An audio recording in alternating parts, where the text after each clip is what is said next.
Does the biblical God exist? I don't even know what biblical God we're talking about. Which one? Bro, are you kidding me?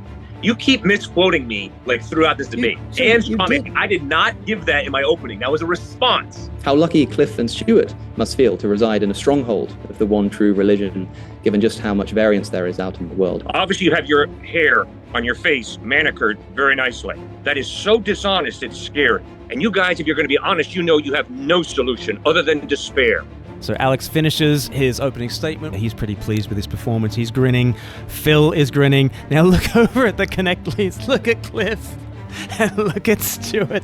Oh my goodness, Stuart is a coiled spring. Now, cards on the table, I watched this debate and I thought the Knechtles lost. But I do not think Alex and Phil won. There's nothing unexpected about animal suffering and death and pain and human suffering and death and pain on the God of the Bible. Alex has read the Bible. Alex knows that there's all sorts of death and pain and struggle in the Bible. This veil of tears is well explained by the God of the Bible. It's not at all well explained by whatever metaphysical priors that Alex has. He's not going to declare them here, but if you are an atheist, what you would expect is nothing and not everything. What you would expect is chaos and not order. What you would expect is non-life and not life. What you would expect is mindless matter and not minds. What you would expect is meaninglessness, not meaning. What you would expect is survival strategies and not morality. What you would expect is that Jesus remained in the tomb and no one had ever heard of him, and not that we're talking about the God of the Bible in the year 2024. What you expect on Alex's worldview is nothing like what you see. It's nothing like what you see. Hi, I'm Glenn from Speak Life. We like to see all things through the lens of Jesus, including the modern-day debate that was held between Alex O'Connor and Phil Halper, and they were debating Cliffe and Stuart Knechtle on the subject, does the biblical God exist? And just look at the setup to begin with. Cliffe and Stuart are onto a loser before they have even begun. Look at Alex's setup. Look at the lighting behind him. Look at the high-quality camera. Look at the microphone. Phil also has some practical lights in the background. He is very well lit. Looks like he's probably got a ring light in front of him. His voice sounds very crisp, so I imagine he's got a decent quality microphone in front of him. On the other hand, look at Cliffe and Stuart. They've got some laptop that looks like it's perched on a couple of books on a coffee table. Who knows what's behind them? They are going to have to lean over, crouch over their webcam and yell their answers into the ether, and they have already lost at this point. Somebody pay for Cliffe and Stuart to have a proper setup. Somebody pay for Cliffe and Stuart to have a camera so that they can be eye level, so that they can have a microphone in front of them. And you think, Glenn, you are just nitpicking. I am not. I don't think Cliffe and Stuart would have gotten into some of the troubles that they get into in this debate if they were sat at a desk like this with a microphone in front of them. They don't have to yell. They don't have to raise their voices. They don't have to crouch. They don't have to look down on the viewer.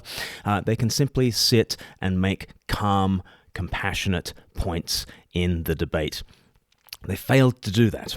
There are many points where I think Cliffe especially, and Stuart to some degree as well, they get a bit cranky. Cliffe has to apologize at one point and say that he and his son Stuart need to probably go on some kind of communications course in order to learn how to communicate better.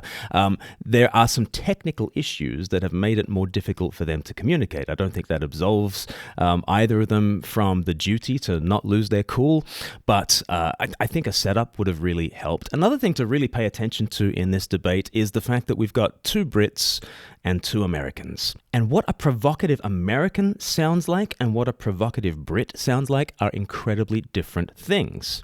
Stuart says things like this. Bro, are you kidding me? You keep misquoting me like throughout this debate. I did not give that in my opening. That was a response. Cliffe says things like this. Obviously, you have your hair on your face manicured very nicely. That is so dishonest, it's scary. And you guys, if you're going to be honest, you know you have no solution other than despair. Because poor suckers get born at the wrong time in the wrong place. It's just fate, destiny, and chance. And why don't you try and be honest about how you have to work through the despair and the meaninglessness of life in light of the fact that there is no God? And that raises the hackles of everybody on this side of the Atlantic and probably on Cliffe and Stuart's side of the Atlantic as well.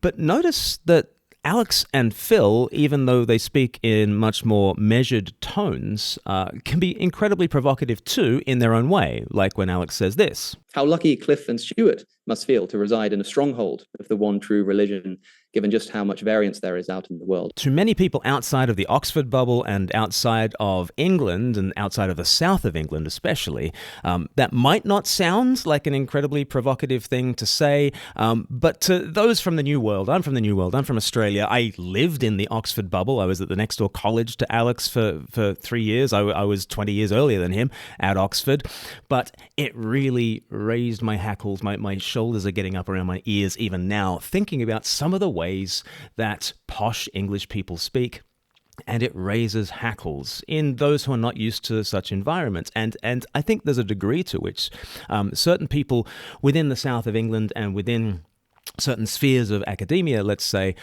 they're used to speaking in such terms, listening with American ears, listening with Stuart and Cliffe's ears, maybe I'm hearing some hoity-toity limey who is getting ahead of himself.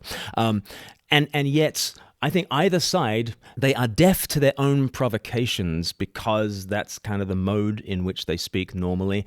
And I think that's true on the Knechtle side of things. I think that's true on the Alex O'Connor side of things. So again, I begin with two really finicky points. One is about cameras and one is about culture.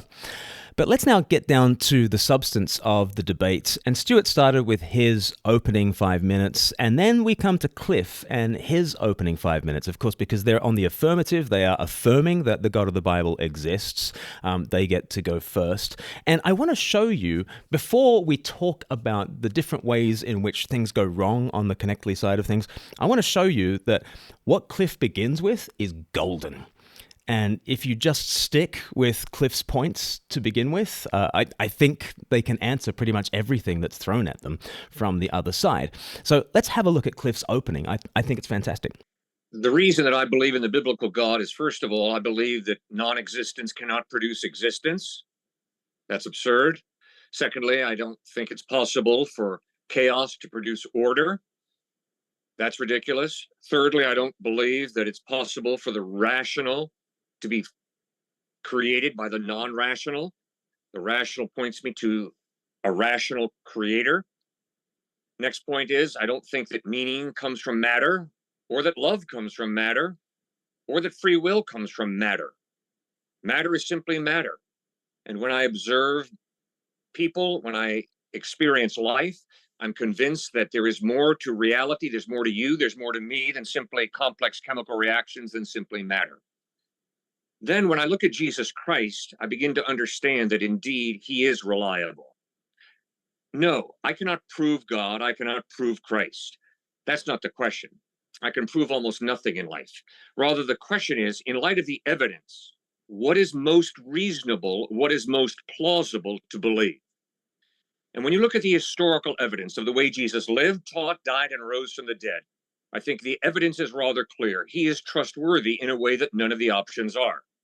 Whenever I struggle with doubt, and I regularly struggle with doubt, I go over some of the points that I just made, but I also go over the alternatives to Christ, be it materialism, atheism, evolution, agnosticism, Hinduism, Buddhism, Islam. And although there are points that can be made on behalf of all of those options, those points are nothing when it comes to credibility, when it comes to reasonableness, when it comes to reliability that support Jesus Christ. He lived a sinless life. In my best moments, I wish that I could live like Jesus, but I fail miserably. He taught amazing teachings. Robert Coles, professor emeritus at Harvard, pointed out that all the teachings on ethics over the past 2,000 years are simply footnotes to the Sermon on the Mount. He not only lived an amazing life, not only taught an amazing life, but he died an incredible death. At the moment of his most excruciating pain, instead of cursing his enemies the way I would have, he prayed, Father, forgive them, for they know not what they do. But fourthly, and most importantly, not only did he teach amazing teachings, not only did he live an amazing life, not only did he die an amazing death, forgiving his enemies who nailed him to the cross, but fourthly, and most importantly, the historical evidence is 3 days after he died, he rose from the dead. So due to that evidence, I am convinced that Jesus Christ is reliable in a way that none of the options are.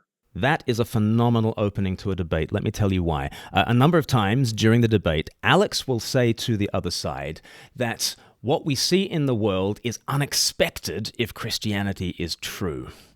What Cliffe has been able to say in laying out the groundwork here is that everything we observe in the world is not just unexpected, but profoundly improbable, improbable to the point of impossibility, if atheism is true.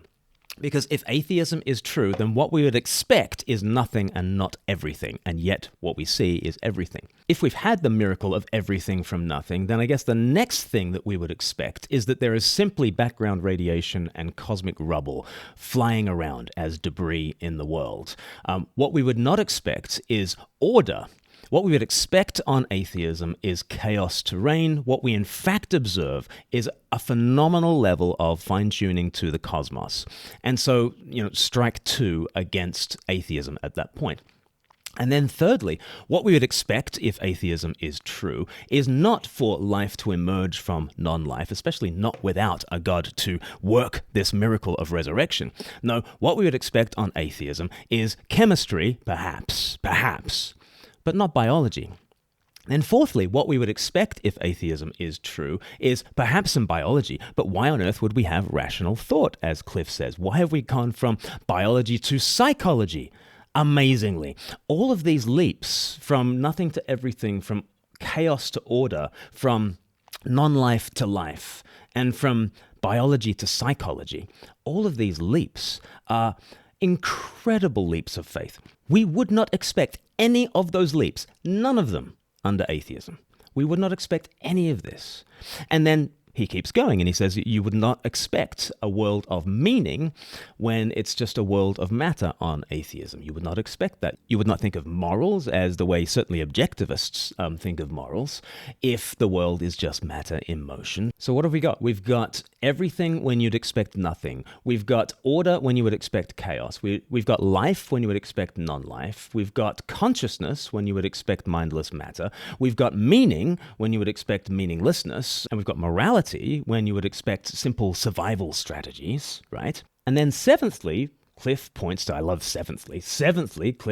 Christianity.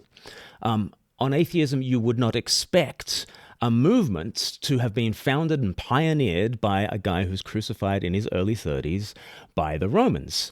What you would expect, if there is no God of the Bible, is that you would expect the Jesus movement to have fizzled out on Good Friday. They've crushed the leader. He was surrounded by losers and no-hopers. Anyway, they crushed the leader. They've nipped the movement in the bud. Why has anybody heard of Jesus of Nazareth? And yet you have not just heard of Jesus of Nazareth. He is the most famous man who ever lived, who has pioneered the most diverse, the most inclusive, the most disruptive, the most influential, the most enduring revolution in human history. More people follow Jesus than have followed anyone else in history. Not bad for a guy who choked to death in his early 30s, crushed by the Roman Empire. The God of the Bible gives you every reason to believe that there should be something called Christianity.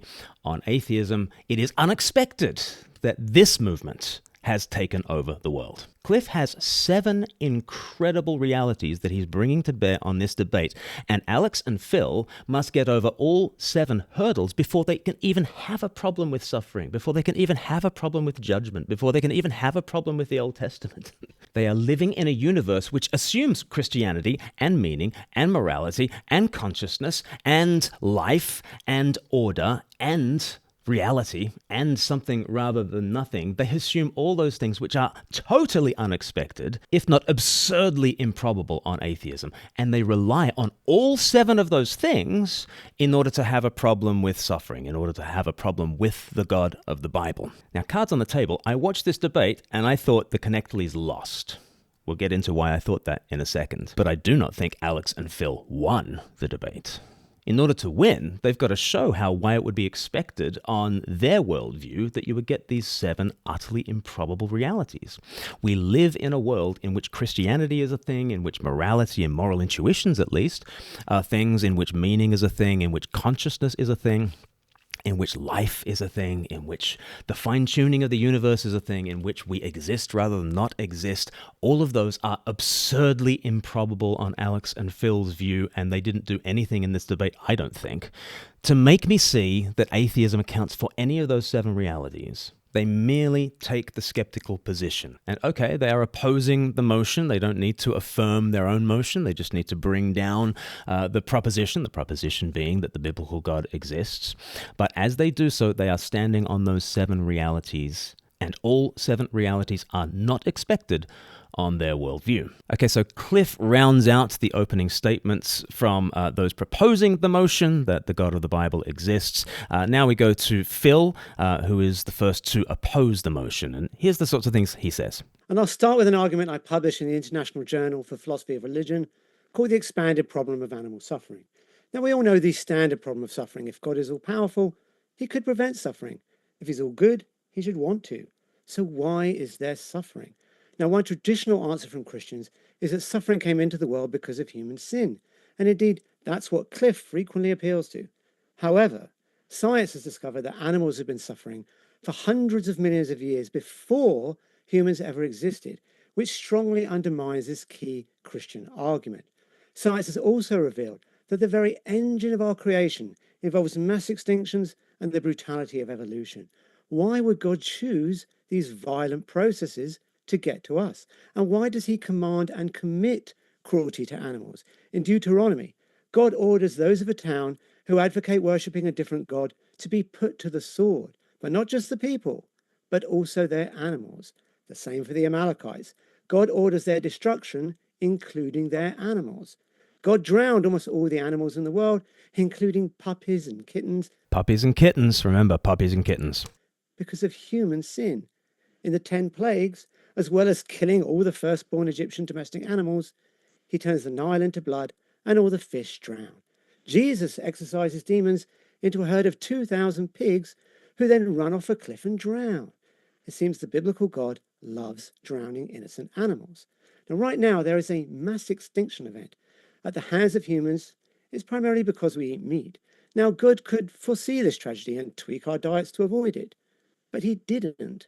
Why not? Now, these issues are easily resolved if the biblical God is false. Then it's no surprise that both the Bible and nature are so cruel to animals.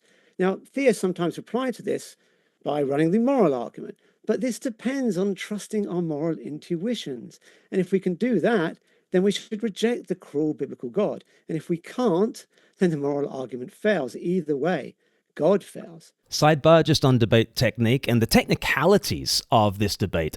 Phil and Alex want to oppose the motion that the biblical God exists. Phil has pointed to a heck of a lot of suffering, including animal suffering, and he sees that in nature and he sees that in the Bible, but he seems to be forwarding this as a case that the biblical God doesn't exist. What he seems to want you to do is to not like the biblical God, and so he mentions puppies and kittens and that sort of thing. But if people were just interested in winning this debate and affirming the proposition, all you need to do is to say, oh, look, the God of the Bible is okay with animal suffering, and it seems like the world is okay with animal suffering. This certainly doesn't disconfirm the Bible. Maybe it even affirms the Bible, right? But Phil's not really wanting to stick to the topic of the debate. He really wants you not to like the God of the Bible. Anyway, that's a sidebar just about the technicalities of this particular debate. But what Phil raises here is the problem of animal suffering, and they will return to this again and again in the debate. It was fascinating to me that Phil would mention puppies and kittens on the ark. And what struck me so forcibly in this debate is that it's held among we very privileged, modern, Western, 21st century people for whom animals mean pets. Like when we think of animals, we think of the cute kind of kittens that we put on calendars and give to one another at Christmas, right? That is not the way the vast majority of people have thought about animals around the world and down through history. None of this is to say that animals don't have tremendous value. They do have tremendous value within the Bible. It's Christians who have been at the forefront of animal welfare. When you think of the RSPCA, for instance, William Wilberforce was right there as a trustee to begin with, and there were debates to begin with about how explicit their Christian faith should be when they found that society. But it was all Christians wanting to do it for Christian reasons, and then that gave rise to the SPCA and other kind of animal welfare charities within Christianity. Animals are not as valuable as humans. They're not. Jesus says, you are worth more than many sparrows. He even says that in the Sermon on the Mount. So humans are of greater value than the animal kingdom, but animals are profoundly valuable. But around the world and down through history, and certainly in the Bible, when you look in the face of an animal, you don't first of all think, Ah, that'll look great as a screensaver on my phone. When you think of an animal, if you are the majority of people around the world today and the vast majority of people down through history, what you see is food, you see money, and you see military might, okay? You see a source of food, you see wealth, really, because those who have 300 head of cattle are profoundly wealthy people. When the disciples left their fishing nets and went to follow Jesus, what they were leaving was a lot of money. What they were leaving was their livelihood. When you think of animals in the shoes of most people in the world who have ever lived, you don't think of pets. You think of food, you think of money, and you think of military might. Horses, in geopolitical terms, are challenger tanks. They are your arsenal. They are your weapons, okay? Later in the debate, Phil will talk about the hoffing of horses. I guess that means the hamstringing of horses. It's something that happens in the book of Joshua. And all he can think of when the scriptures talk about hoffing their own horses, hamstringing their own horses, is he thinks it is just people taking pleasure in animal torture. There's no pleasure being taken in animal cruelty. The trouble is he's thinking of animals as pets when actually horses are challenger tanks.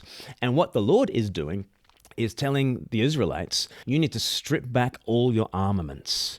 You need to hamstring yourselves. Horses mean military might, and that occasion where those horses were to be hamstrung is so that the Israelites could not use them as the challenger tanks against the Canaanites. This is one of many, many measures where the Lord actually incapacitates Israel. Now, was it painful for those horses to be hamstrung? Yes. Yes, it would have been painful for those horses to be hamstrung. But this is not the intentional cruelty of God or the Israelites taking pleasure in torturing pets. They aren't pets, okay? For the vast majority of humanity, animals represent food, they represent money. They represent military might. And it should be no surprise, really, that it's modern, Western, post-Christian sentiments that find animal suffering to be such a defeater of Christian faith. What we're going to get into in this debate is again and again, the atheist side lifts up a notion of compassion, a notion of empathy, a notion of sentimentality, I would say, at points, that really bears no relationship to the kinds of moral intuitions that most people have had around the world and down through history, be they Christian or not.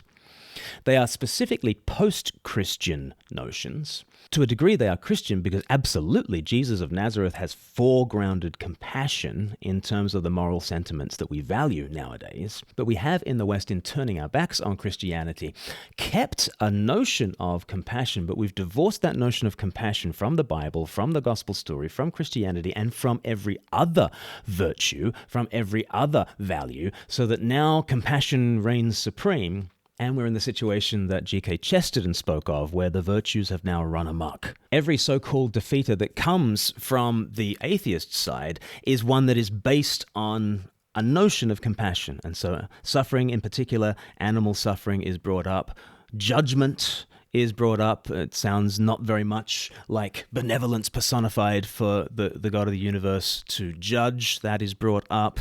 Old Testament wars do not seem very compassionate to the atheist side of things. And then Alex has got an interesting argument about the uneven spread of the gospel, which again relies on a profoundly Christian assumption about what religions are and how God might deal with humanity. Even the idea that we have, and I share this idea, that the Knechtles kind of lost because they lost their temper, whereas the atheist side of things kept their cool, that really shows how a Christian and post-Christian notion of compassion is quite controlling for all of us, me included. So we're going to skip over a couple of things that Phil and Alex and Cliffe and Stuart say. We're not going to hit every single point, but Phil then starts to talk about some of the issues that Cliffe brought up, including about the beginning of the universe. Phil says this. But, even if the universe had a beginning, I don't see any reason to think it must have a cause, as Cliffe has argued. After all, Christians say that God doesn't need a cause, often because they allege he existed timelessly and then entered into time. So he has no beginning and thus requires no cause. But why can't the universe do the same? For example, the Hartle-Hawking model or holographic cosmology imply an initial timeless state, and we have good reasons to take these ideas seriously, unlike Genesis, which we know is wrong. Well, you might want to say that the universe is an uncaused cause, that it is this necessary being that is the source of life itself. I don't think there's anything in the universe that we observe that makes us think that the universe has those sorts of properties, like it is a causeless cause, like it is the source of all beings, like it is a necessary thing. It's the sort of thing you kind of have to say if your assumption is atheism, but looking out at the world, the universe does not seem to be a source of being, whereas God, by definition within the Bible, is the source of life and being. Therefore, to use the language that is being used throughout this debate, what should we expect when we look out at the world? Well, if atheism is true, then we shouldn't expect to see a universe. The fact that we do see a universe is pretty remarkable. We have to maybe conclude that the universe is necessary on atheism, which is not exactly what we observe when we look at the universe. So what do we expect when we look at the world? I think what we expect when we look at the world is the sort of thing that Genesis does, in fact, describe. In the beginning, God created the heavens and the earth. The heavens and the earth are this contingent thing, just as it looks like it is. And we happen to be in this universe. And of course, we're in this universe on purpose, which makes a lot more sense if the God of the Bible is true, rather than if atheism is true. Phil then goes on to talk about the fine-tuning of the universe. Now, another argument Stuart has used is the fine-tuning of the constant of nature. He said that the chances of life-emitting values are incomprehensible. Well, that's right. And that's why fine-tuning fails. These are probabilities that we don't know. To run that argument, you need to assume the constants could be different from what they are. But there's no evidence for that. We have to assume that without God, the constants would be selected randomly and only once.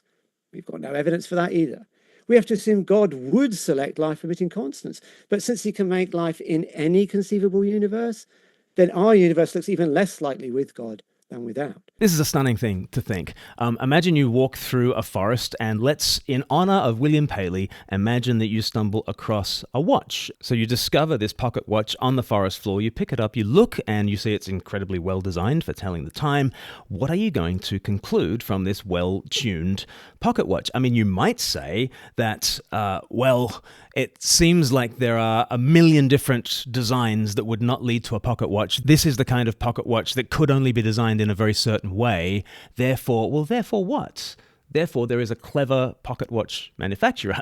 Now, without interrogating the pocket watch manufacturer, you don't know whether that pocket watch manufacturer is capable of designing other kinds of timepieces or other kinds of mechanisms. They might be incredibly good at designing all kinds of mechanisms. The one you happen to have come across is perfectly well adapted and well designed to be a pocket watch, to be that kind of timepiece. The fact that the values that are required and the precision that is necessary to manufacture that particular timepiece is incredibly exact, that is no argument against a pocket watch maker. It is no argument against a designer to say that it's incredibly well designed. Now, when it comes to God creating the universe, we're not saying that he couldn't have made silicon-based life or that he couldn't have made non-physical conscious beings instead of physical conscious beings. We're not saying that there might not have been a great array of different creations that are possible. What we are saying is that with all the various configurations of physical constants that this universe might possess, there is so much more of a chance that it produces junk than that it produces something well designed for life. If God wanted to make a triangular universe, just go with me on this. Imagine he wanted to make a triangular universe, then he is constrained in the ways in which he can make a triangular universe. He cannot make a triangular universe with 4 sides, or 5 sides, or 6 sides, or 7 sides. If he wanted to make an octagonal universe, that's great. He could make an octagonal universe, but he could not make an octagonal universe with 3 sides, right? As soon as you posit a creator God who has a certain intention, it is no limit on that God that he has a particular intention, and it is no limit on that God that that particular intention entails certain design constraints rather than other design constraints. If he wants triangles, there's going to have to be 3 sides. If he wants an octagon, there's going to have to be 8 sides. If we happen to live in the triangular creation, then we can't complain that God is incredibly limited because he only made this triangular creation with 3 sides. And we don't know whether he chose a triangular creation rather than an octagonal or a rectangular or rhomboid creation. We don't know whether he was choosing from all those unless we start asking him questions, okay? But we happen to exist in this particular universe. This particular universe is incredibly fine-tuned for life. And the odds of getting junk rather than life are incredibly high. The odds of getting life rather than junk are incredibly low. So, to use the phrase that we keep on using in this debate, what would we expect on atheism? What we would expect on atheism is non-existence or junk. What we in fact find is existence that is incredibly well tuned for life. What is more probable? What explains the universe we do in fact inhabit, and it's not atheism? It is far better explained on the God of the Bible. Phil continues. Stuart also said that the multiverse, which undermines fine-tuning, does not have a shred of evidence for it. I disagree. Inflationary cosmology seems to predict it. Weinberg predicted dark energy using it. Arguably, a Darwinian model did the same. So in surveys, both philosophers and physicists overwhelmingly reject the fine-tuning argument. To sum up, arguments for God like fine-tuning, the moral argument, the cosmological argument, they don't work. But arguments against God, like the expanded problem of animal suffering, like the clear errors of the Bible, do work. So we should reject the biblical God. That is simply not true. I mean, fine-tuning arguments are persuading people left, right, and center, including Philip Goff, who we're going to have on this channel in the new year. He is a philosophy professor at Durham University, and he says, look, on the theist side of things, the universe really is incredibly well fine-tuned for life, and there's no escaping that. You've got to believe in some kind of God. But then he looks over at the atheist side, and he says they've got a point when it comes to suffering and evil, and his solution to that is to say we need to honor both sides of this equation, and so he posits a God of limited powers who is loving, but he's not quite able to create a universe without all the suffering that we see in it. And I'm going to have a conversation with him in January about that particular position, but it's the fine-tuning of the universe that has made him say atheism is just not an option, at least not for him. Have you ever thought about how your bank uses your savings? What if I told you there's a fully regulated Christian bank that aligns your money with your faith? When you open a Kingdom Bank savings account, you help to provide vital mortgages for churches, Christian ministries, and gospel workers who might struggle to secure one elsewhere. Whether saving for yourself or on behalf of your church, your savings will support Christian ministries across the UK. And when you're ready to take your money out, you get it back with interest. If your spending and giving reflect your faith, shouldn't your savings as well? Open a savings account with Kingdom Bank today and put your money where your heart is. Visit kingdom.bank/speaklife. Kingdom Bank is a member of the FSCS and regulated by the Financial Conduct Authority and the Prudential Regulation Authority. So that's Phil's opening. Let's listen to Alex O'Connor's opening. Does the biblical God exist? My knee-jerk response is, I hope so.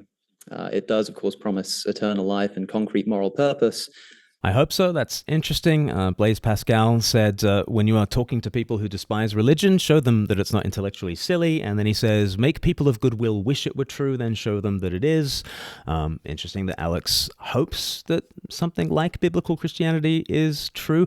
Or does what he wants to be true more a post-Christian sense of omnibenevolence that is detached from anything biblical or anything to do with any of the other virtues? Let's see. Unfortunately, my investigations thus far have run decidedly cold. Why is that? Well, tonight we are discussing the existence of the biblical God. I'm tempted to dismiss the motion out of hand on the grounds of a principle from formal logic known as ex falso quodlibet, from the false anything, a principle which states that from a contradiction, anything follows. I don't think that's what ex falso quodlibet means. It's about technical syllogisms where the premises are in contradiction with each other and then anything follows from that. It's not talking about supposedly contradictory body of text, which is what Alex is saying the Bible is. I don't think that's what ex falso quodlibet is about. But anyway. The Bible is contradictory on a number of grounds. Not only does it present two characters, Jesus and Yahweh, as far apart in temperament as possible to imagine, only for Christians to expect us to believe that they are in fact one character, God, perfectly united in essence and desire. You can only do that by completely mischaracterizing both the God of the Old Testament and Jesus in the New Testament. You can only do that by just cherry-picking a few verses from Deuteronomy, Leviticus, Joshua, and then contrasting that with a Jesus meek and mild who floats around in a nightie and kind of dispenses epithets. You can posit a contradiction between the Old Testament and the New Testament, but you can only really do so by caricaturing both. I don't see the contradiction. But it also does so in a series of books which contain too many textual contradictions to even scratch the surface of in our allotted time. The Gospels are a mine of contradictions, recording decades after the events in Greek the behaviors and sayings of the Aramaic-speaking Jesus, who is said to fulfill Hebrew prophecies. Not sure why this is a contradiction at all. Prophecies which sometimes, such as in the case of Matthew chapter 2, verse 23, he shall be called a Nazarene, do not even exist in the Old Testament. The fulfillment formulae that Matthew uses throughout Matthew chapters 1 and 2 are not about going to a single verse and saying it's fulfilled in this way.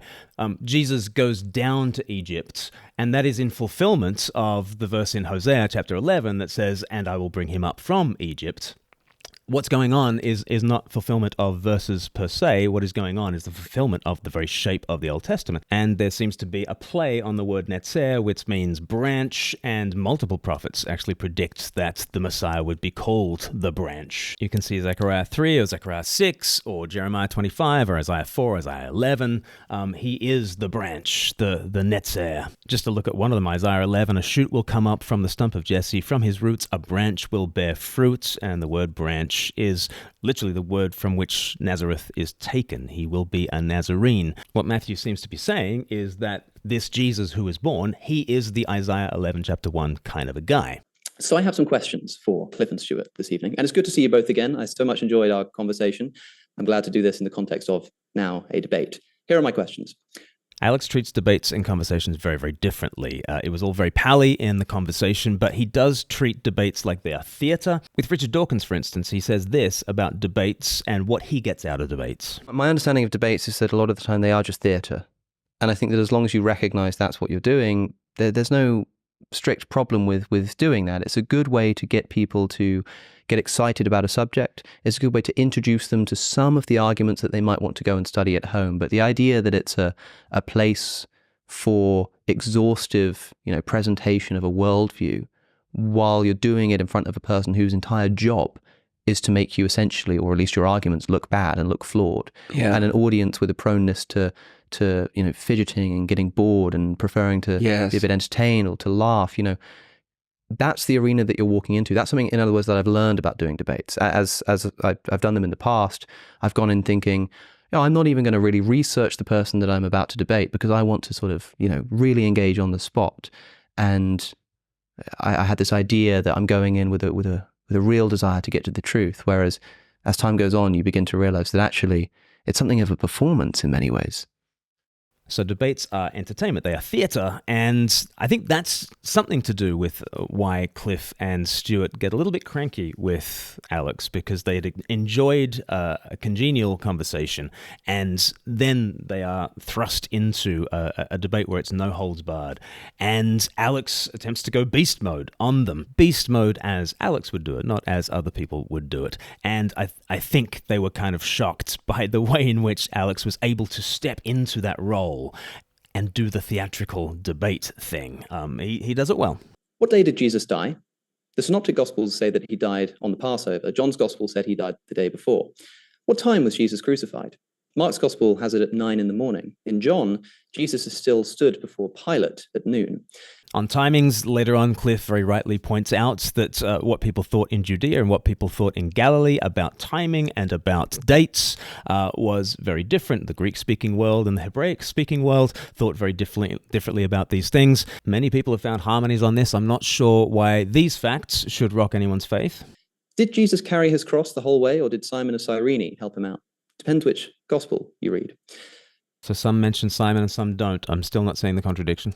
Cliffe mentioned that when Jesus was crucified, there were two thieves either side of him, one of whom condemns Jesus and the other of whom jumps to his defense. A very moving story.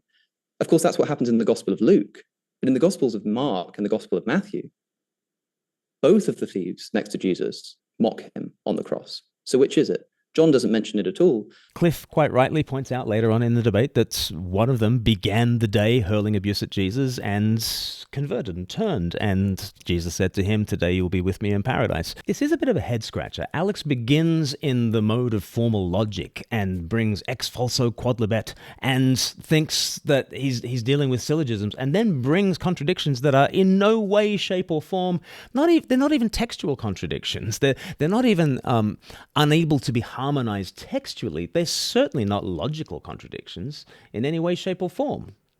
And yet he uses so much of his opening statements to bring these things. I think that's weak sauce. I think that's particularly weak sauce. But do both of the thieves mock him, or does one come to his defense? Again, it depends which gospel You read, did the temple curtain rip before Jesus died, as in Luke, or after, as in Mark and Matthew? We really are reaching for things at this point. Look, if you make a film, it's really interesting. People say a film is made 3 times. It's made once when the screenwriter writes it. It's made a second time when the director shoots it. It's made a third time when the editor makes those decisions and takes all the different cuts. And you can imagine the way that the editor might do the scene at the cross and the scene at the temple. And what you're really trying to communicate is, because of the death of Jesus, the way into the Holy of Holies is open. That great keep out sign is torn into because of the death of Jesus. Now we have access to God. Now, the editor of the movie, just as Matthew, Mark, and Luke, they have the ability to either show the temple tearing first or to show the death of Jesus first. In a sense, you can't do both unless you've got a split screen. I guess visually you could do a split screen in which Jesus dies and the temple curtain tears simultaneously.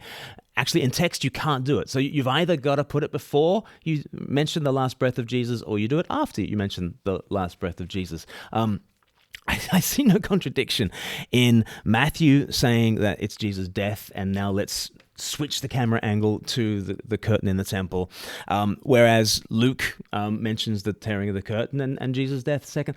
You've got to do it in some order. That doesn't mean they're contradicting one another. This is really quite weak source. What does Jesus say when he dies? In Mark and Matthew, he says, Eli, Eli, lama sabachthani. My God, why have you forsaken me? Again, by the way, distancing himself from God and appearing to present himself as a separate being. Not a separate being at all. This is covenant language. My God, my God. This is absolutely the language of the covenant. This is the true faithful son of David. And if you read the whole of the psalm, you see how absolutely connected this figure on the cross is. So my God does not distance Jesus from the being of his Father at all. But what are Jesus' last words? Are they, my God, why have you forsaken me? Are they, into your hands I commit my spirit, as Luke would have it? Are they, it is finished, as John would have it? It's all of the above. There is no difficulty in harmonizing these accounts. I'm not sure which of the 7 are absolutely the last, and different people can differ on that, but nothing says that these are contradictory accounts, unless Matthew, Mark, and Luke, and John have to note down all 7 of Jesus' sentences on the cross, and all of them have to do it in the same order. Like, why? Why are we inventing these problems that really aren't problems for the God of the Bible? In Luke, he quotes a different psalm saying, into your hands I commend my spirit. In John, he simply says, it is finished. Reconcilable, perhaps, but is it a coincidence that the earlier the gospel, the more Jesus separates himself from God? Those are actual questions, by the way. And every single one of the contradictions that I've just mentioned is just about the death of Jesus. We still have the resurrection accounts and the birth narratives, for example, not to mention the general increasing divinity of Jesus in later and later gospels, telling me that the historical Jesus didn't even claim to be God in the first place. Alex does this often. He argues in a circle. He basically says, I think Mark must go first, and he goes with a certain consensus of scholarship that now says Mark was first, even though the earliest traditions say Matthew was first. But the reason why the modern scholars say we think Mark might have gone first is because his is a shorter, more stripped back account. And so they put Mark first, and then they put Matthew and Luke next, because it is a more developed account, and they've got a kind of an evolutionary model in mind, and it must have evolved from Mark to Matthew and Luke and then John. But to then say, I know why Matthew and Luke came after Mark, it's because they're more developed. Like, no, you've just argued in a circle. You only put Mark first because he was more stripped back in the telling of the stories. And you only put Matthew and Luke second because you reckon that those two came after because they are more developed. But to say, oh, look, isn't it suspicious that after Mark came Matthew and Luke and they're more developed? That's not suspicious. Those are the terms that you yourself have invented if you want to say that Mark comes first. Mark comes first on that model only because he is more stripped back. You're just arguing in a circle there. Not only this, but Phil's already mentioned the problem of animal suffering. It's worth reflecting that the problem of evil has a number of well thought out responses called theodicies. Evil exists because of higher order goods that can only be attainable if there's some kind of suffering in the world. Free will means that we need to be able to commit free evil acts. Evil helps our souls to develop and grow closer to God, this kind of stuff. Please keep in mind that none of them are effective in explaining the existence of non-human animal suffering. Animals do not make free moral decisions. They do not have moral souls that can develop through strife. It's controversial even to suggest that they'll simply be compensated in some kind of fluffy afterlife. It's a fluffy afterlife. Isn't that interesting, the way language is being used? So Phil wants us to think about puppies and kittens on Noah's Ark because he wants us to really engage with the innocence of those animal sufferers. Alex here wants to characterize any notion of an afterlife for animals as fluffy. That is to poo-poo it. That is to diminish it. It's just interesting how language is being used. I want to hear today a direct answer. How can the suffering of a deer on its own in a forest, with its leg broken and trapped under a tree, already starving in confused agony, before being predated upon by having a mountain lion clasp the deer's windpipe in its jaw for an excruciating minutes-long death, be explained if supervised by an omnipotent invigilator who, if for some reason could not prevent this particular event, seemingly could have at least designed the machinery of the natural world to be less prone to this kind of thing? Alex is getting this from William Rowe, who is a philosopher, and I read William Rowe when I was studying philosophy at Oxford. I'm sure we studied the exact same texts. We would have sat the exact same papers, Alex and I, about 20 years apart, but we would have studied the exact same stuff. And William Rowe was a fundamentalist Christian, kind of deconverted from that. He, at this point where he talks about the fawn in the forest, and in William Rowe's telling, the fawn in the forest is trapped, and then a forest fire kills the fawn. Alex has him being, I think he says predated upon, I think like preyed upon, eaten by another animal. But William Rowe at that point wanted to tell the story just to foreground that animal suffering as totally innocent, completely divorced from any concerns about human free agency and free will, and just wants us to feel empathy with that particular struggling fawn. Interestingly, William Rowe later backed off from thinking that suffering is a logical defeater for the existence of God. He later brought a more evidentiary argument against God's existence and just said that that kind of evil that the deer is enduring counts against belief in God. William Rowe came to see that there are always reasons that God might have for allowing suffering that we limited humans do not know about. And so it cannot be a logical defeater for God's existence. It just counts against God's existence. But nevertheless, no wonder Alex picks up on this very emotive story about Bambi, basically. Imagine Bambi trapped there. Bambi can do nothing. And of course, one of the things that we're not focusing on in that moment is all the other joys that Bambi might have had, or all the other joys that other animals are having in that entire ecosystem. We're meditating on the suffering here, which for Alex's purposes here has to be so egregious that nothing within biblical Christianity could ever compensate it, could ever justify it. That's a really high bar. Which is why I think both Alex and Phil, they have to think about puppy. They have to make you think about the puppies. They have to make you think about the kittens. They have to make you think about Bambi. Now, I happen to think that animal suffering is a problem. I think it's more of a problem than either Alex or Phil can allow for on their moral schemes. As I'm always saying, the trick with the problem of evil is to make sure it is a problem. And I think it is a problem that we live in a world that has been knocked off kilter, that is not the way that it ought to be. We need to look at the suffering of Bambi and say that is wrong. As C.S. Lewis came to see, his atheism could not account for evil because there was no ultimate good. And if you just looked at crooked lines and there was no such thing as a straight line, then crooked lines are not crooked. That's just the way lines are. Wavy lines are wavy, right? And the only reason you can call the death of Bambi bad is because there is something that is good, good with a capital G. What is the good thing that is good with a capital G that Alex can point to that makes the suffering of Bambi wrong? Wrong with a capital W. But we won't get a statement of why the suffering of Bambi is wrong from Alex. We can't get that statement because he is an emotivist. Now, what's interesting about an emotivist just says their moral theory, their meta-ethical theory is that when I say the suffering of Bambi is wrong, I'm just expressing boo suffering, boo the predation of Bambi, right?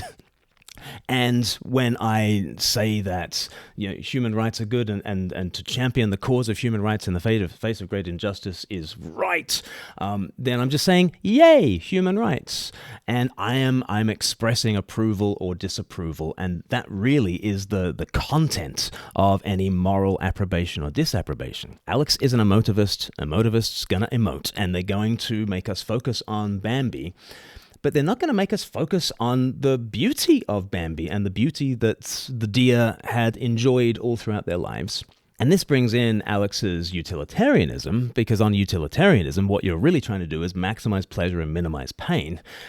Pain on that account doesn't really have any value in and of itself. You cannot have meaningful suffering. Suffering is just the obverse of good. It cannot be good. There cannot be such a thing as good suffering on Alex's worldview. Well, in the Bible, there can be all sorts of things called good suffering. And in fact, the God of the Bible is the God who, well, Revelation chapter 13, verse 8, the Lamb, talking about Christ, the Lamb was slain from the foundation of the world. Suffering is the centerpiece and the glory of the living God. And the universe is the theater of the glory of the living God, whose lifting up is not on a throne, but whose lifting up is on a cross. You've never seen anything more divine than the suffering not of a fawn, the suffering of a lamb. The Lamb of God who takes away the sin of the world. Suffering, apparently, is not a dead loss. There is such a thing as meaningful suffering, and in fact, the most meaningful thing there has ever been has included a hell of a lot of suffering. Now, do you think that there could be meaningful suffering in this world? If you do, I think you are far more living in the world of the Bible than living in Alex O'Connor's world. In Alex O'Connor's world, well, I don't know why we exist. I don't know why that we are not just background radiation and debris floating through the ether. I don't know why there is such a thing as life. I don't know why there is such a thing as consciousness. I don't know why there are any moral intuitions at all about good and evil and what is the purpose of existence. I don't know why we're talking about Christianity because this dude just died on a cross 2,000 years ago. I don't know why we're still talking about him. I don't know any of those things, which are very live issues and realities, and they are shaping this whole discussion, and they're shaping your life right now. Alex doesn't know why any of these things are, and he hasn't set out to defend his own position on any of these things. That's fine. He's on the opposition side of this particular motion in this debate. That's fine. But Alex has no explanation for any of that. He also doesn't really have a category for meaningful suffering. If you have a category for meaningful suffering, then I put it to you that you have more of a reason to believe in the God of the Bible than to believe in whatever Alex's metaphysic happens to be. Another question. Why is a person's geographical place of birth a statistically reliable indicator of how likely they are to be saved?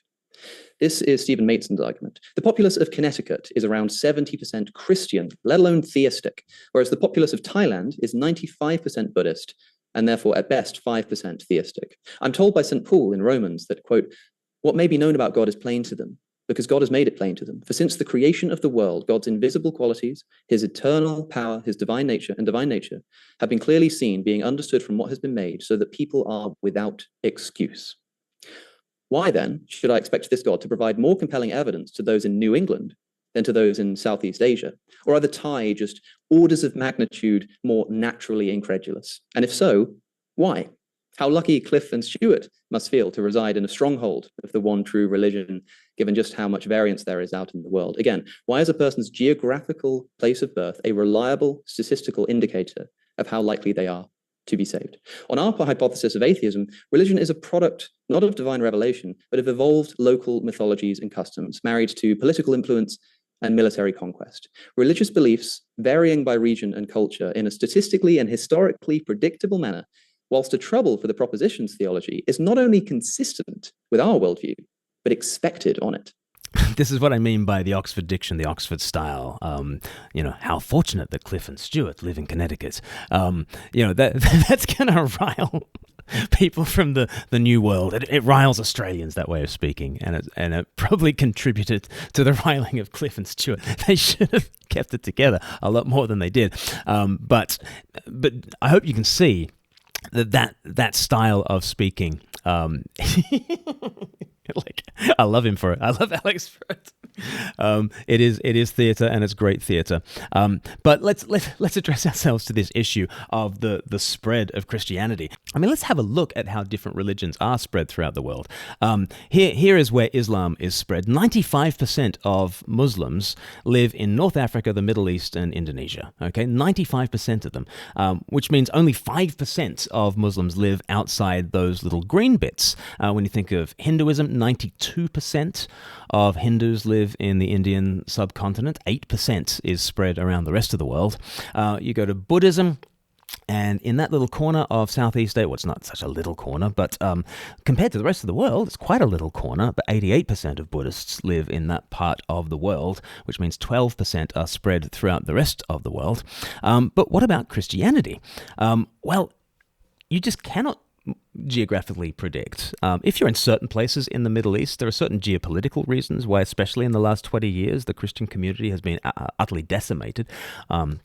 And that's pretty tragic. But Christianity really is a global faith. And what's so interesting is that Alex wants to use this as an argument against the God of the Bible, but he is using some very Christian presuppositions. He expects something incredibly Christian-like, that religion should be not culturally bound. That's a foundationally Christian understanding of how religion works. It's not really the way that any of those religions work. I mean, there's a universalism in Islam in which there is an ummah, there's a brotherhood, whether you're in Indonesia or whether you're in North Africa or whether you're in Saudi Arabia, there is an ummah, there's a brotherhood that is international in that sense. But it is a brotherhood that actually works because it brings you back to 7th century Arabia, and you need to dress and talk like a 7th century Arabian in order to be in on this ummah. It is actually quite culture bound, even though it is a message for all the nations. So even the most universal religion outside of Christianity is so much more culture bound than Christianity is.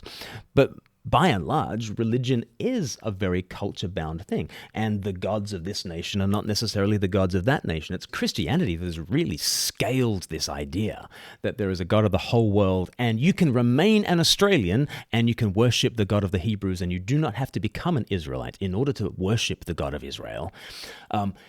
Instead, I can be a Christian, and a Nigerian can be a Christian, and a Mongolian can be a Christian, and we can look Australian and Nigerian and Mongolian and worship the God of Israel, and none of us are becoming Israelites, but we're all worshipping this one God of the whole nations. And so Alex seems to think that if there were a God, he would be a Christian kind of a God, which is interesting. Like, his intuition is that there should be a really well-distributed spread of believers around the world. That's an incredibly Christian thing to think. He cites Romans 1, which says that, what may be known about God is made plain to all people. I think that is true. But Romans 1 is a missionary letter by a missionary called Paul, trying to prepare the Romans to help Paul on his way to Spain so that he can continue to spread this universal message of God to people who suppress the truth in unrighteousness.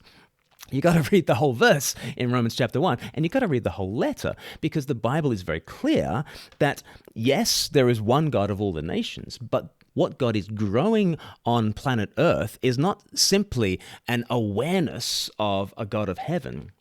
What God is spreading is a family that is spread face to face with life-on-life discipleship. And the family is grown as people, one by one, come in on this family. And over the last 2,000 years, there's been an extraordinary growth of Christianity. Followers of Jesus of Nazareth in 33 AD were 1 in a million.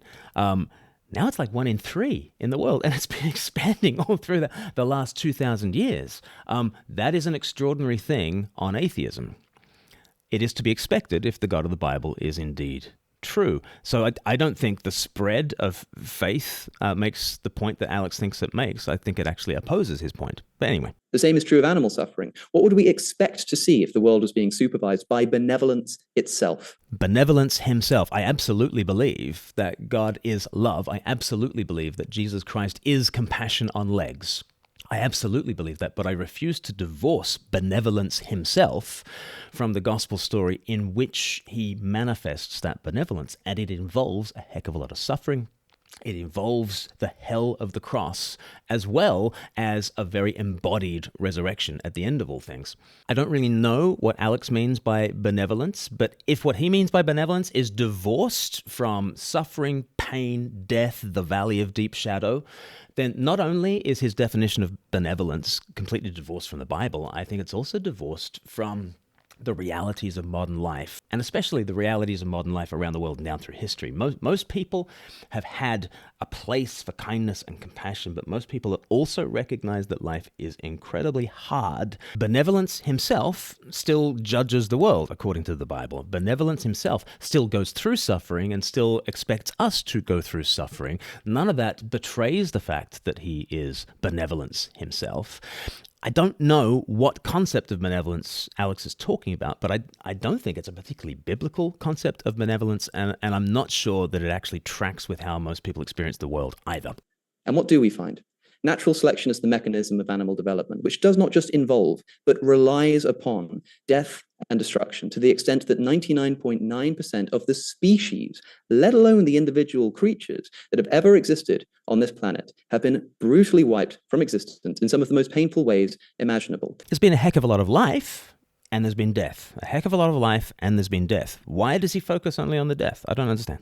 Survival of the fittest is the same thing as death and anguish and suffering of the unfit. I think this is at least unexpected. There's nothing unexpected about animal suffering and death and pain and human suffering and death and pain on the God of the Bible. Alex has read the Bible. Alex knows that there's all sorts of death and pain and struggle in the Bible.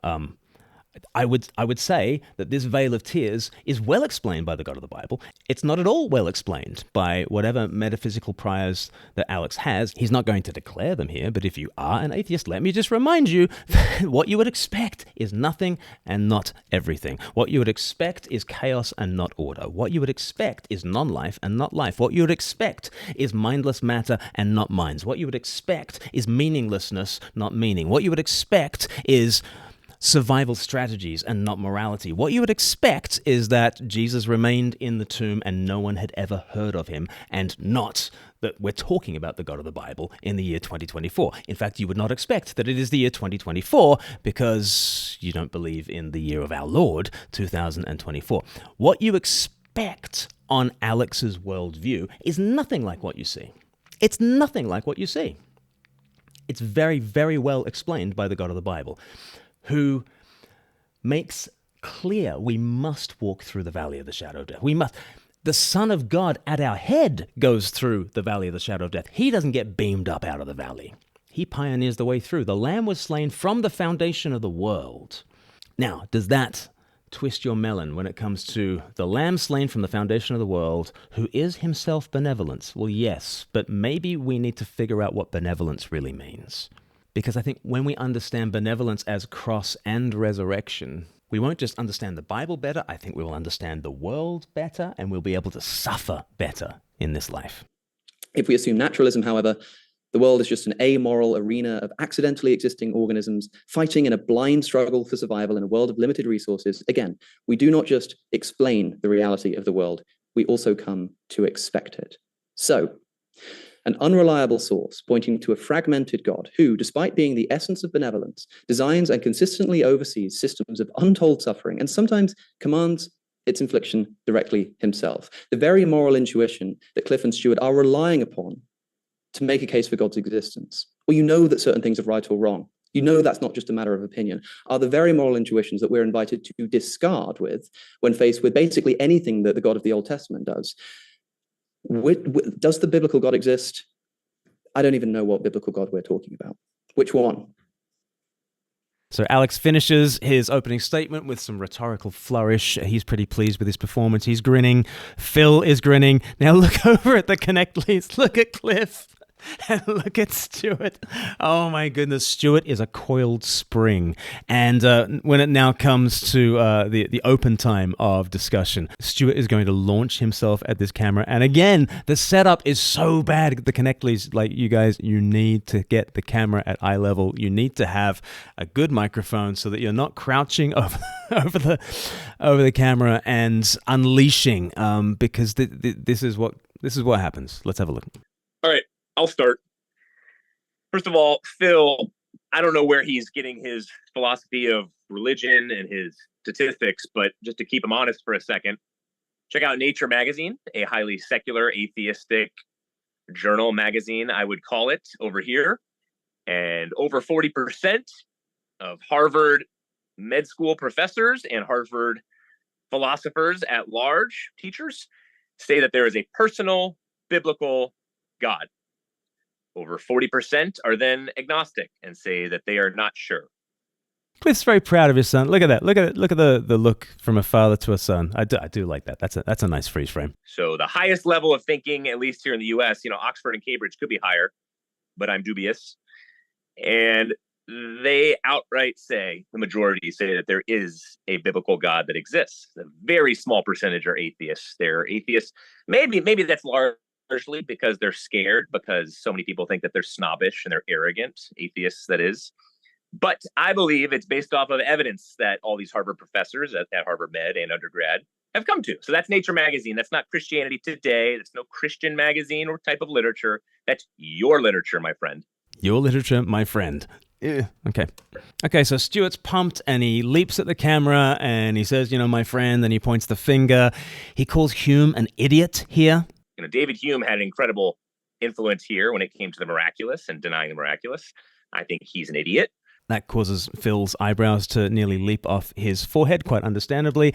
If you're going to call one of the greats of the Enlightenment an idiot, you should at least have some reasoning behind why you're dismissing him. Stuart then returns to the issue of the teleological argument, and then he really quite significantly misrepresents what Richard Dawkins said on an interview. Let's see. Secondly, the teleological argument. Phil is way off as well. I didn't even bring up the teleological argument. Maybe you did, but he's wrong on that as well. I think you got to get to know your partner a little bit better there, Alex. I saw him talking to Richard Dawkins not too long ago briefly. I caught a couple snippets, and oddly enough, it was on the teleological argument and free will. And Dawkins now calls himself a cultural Christian, and he says, I have no idea what to do with the teleological argument because it is so convincing that potentially there is a God. And he said that about free will as well, by the way. That is not a fair description of what Dawkins says. As Phil is about to say, in order to correct him, just to say that the teleological argument is the best among arguments for God's existence does not say that it is a good argument. It might just say that it's the least bad argument. Stuart continues. So to say that outright the teleological argument is laughable now, to say outright that somehow the universe having a beginning is laughable now, I just don't know who you're talking to. I'm talking to different people, I guess. So we'll have to have another sit down on that one and bring our stats and research.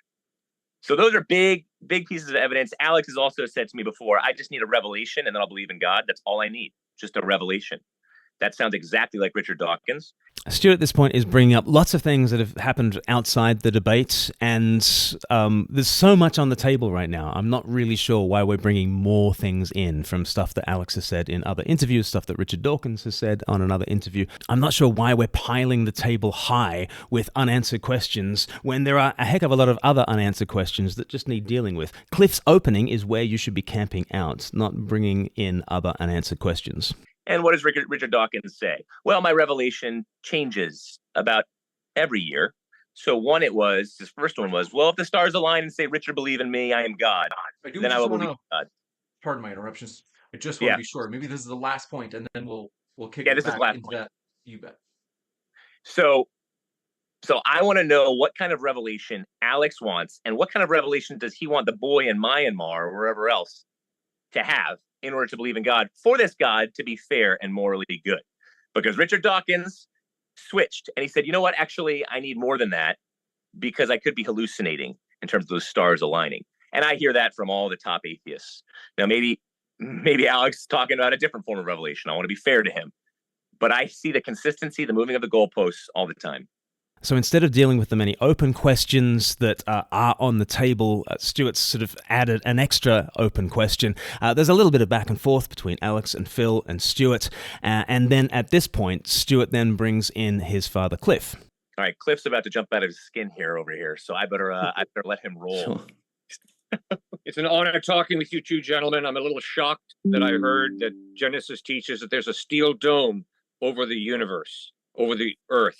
Phil mentioned the firmament from Genesis 1 in his opening discussion. That's what Cliffe is referring to. That is embarrassing. I have read the Bible many, many times over the past 60 years. I can promise you there is no science anywhere in the Bible. Science is the discussion of process, how an organism works. There is absolutely no biology, no chemistry, no physics, no geology, no astronomy anywhere in the Bible. And if someone insists that there is, I think that they have an incredibly wooden interpretation of a book, and that's scary. Secondly, there are problems in the New Testament. There are problems in the Old Testament textually, but I can promise you, it is totally plausible for two thieves nailed to crosses on either side of Christ to heap insults on him, and then for one of them to have a change of heart, a change of mind. There is absolutely no contradiction. That is a good and fair response to Alex throwing out contradictions that weren't really contradictions. But there is an intensity. At very minimum, can we say that there's an intensity to Cliffe here that, I don't know, it makes me uncomfortable in this debate format. And it makes me think they are not in the strong position that I believe that Cliffe and Stuart are. I don't believe they should feel threatened by anything that Alex or Phil have said, but the intensity that's coming across from Cliffe conveys to me that Cliffe and Stuart feel threatened. I don't think they should feel threatened, and I don't think they should communicate this level of frustration here. There are different perspectives, yes. There's a difference, especially when it comes to the dating of exactly when the Passover occurred. And that's because there's a difference between the interpretation of dating in Galilee versus that in Judea. And it's a well-known fact that they disagreed. They had different interpretations.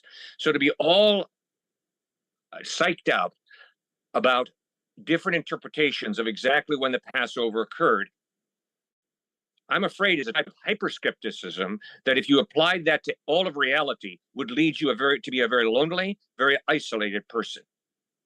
So I'm very unimpressed. I'm also very unimpressed because it's very easy to sit back and take pot shots at different people, a different philosophy, a different religion. But tonight, you put your head on your pillow and I put my head on my pillow. And like it or not, you're going to have a worldview. I'm going to have a worldview. And Jesus Christ, I have said, is by far the most reasonable, credible, plausible explanation of who God is, of how we are to live our life, the whole dilemma of evil in this world combined with tremendous goodness. I really appreciate that Cliffe brings things back to the person of Jesus. I really appreciate that. I think more debaters need to do that. I mean, he and Stuart, they are evangelists and they are preachers, and that's what they excel at, and they excel at preaching the gospel. They excel at lifting up Jesus. They excel at preaching to the conscience and saying your head's going to hit the pillow and you need to deal with yourself. They excel at bringing to bear these truths on human hearts and not simply winning points of intellectual debate. I really admire that about Cliffe, and that's important to say. And to listen to some people, I won't name names, but to listen to some people use the moral argument to object to animals being hurt in this life, and to prey upon people's emotional appreciation of animal life, and then to try and use a moral argument that therefore there is no God, that is absolutely ludicrous. Because if there is no God, morality is relative. So what's wrong with animals dying? And obviously the Bible never says that animals suffer because of human sin. Never once does the Bible say that. Instead, we read that there was a rebellion against God that the angel Lucifer led. There was also rebellion against God in Adam and Eve. So to come down once again so precisely on these points and act like the Bible says this and the Bible teaches that, I begin to think, good gracious, what Bible have you been reading? What are your means of interpreting a text? And if you're going to be overly wooden, it's just as ridiculous to say, well, when Jesus says, I am the vine, he's claiming to be a plant. You've got to allow an author and a speaker to use metaphor, simile, allegory. And these arguments are really hyper-skepticism that's straining at a gnat and missing the whole point. I agree with the points that Cliffe is making, actually. I just disagree with feeling agitated towards the person of Alex in the midst of the theatre of the debate. And I don't think that communicates the strength of Cliffe and Stuart's position. I think they have a very strong position, but I think it's being betrayed by the tone. Now, Phil goes on to bring up this issue of the firmament again and how the Jewish rabbis spoke about a solid firmament over the earth and how Augustine discussed a solid firmament over the earth. The idea of the firmament as a solid dome is well established.